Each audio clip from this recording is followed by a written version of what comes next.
చేసుకో మగరాయ అంతా చెప్పకున్నా ఇంకా చాటుగా మిగిలాయా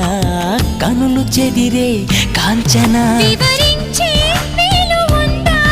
వేధించే వయసు యాతన కలహించే వీలు కోరిందా కసిరే కైపు కామనా నొప్పంటూ భయపడతానా తీపి గాయాలు చేస్తున్నా నిప్పంటిన సరసనా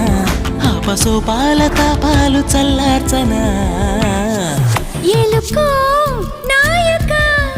రాసి ఇచ్చానా ఇలాగా ఎలకు బాలిక దూసుకొచ్చావే ఇలాగా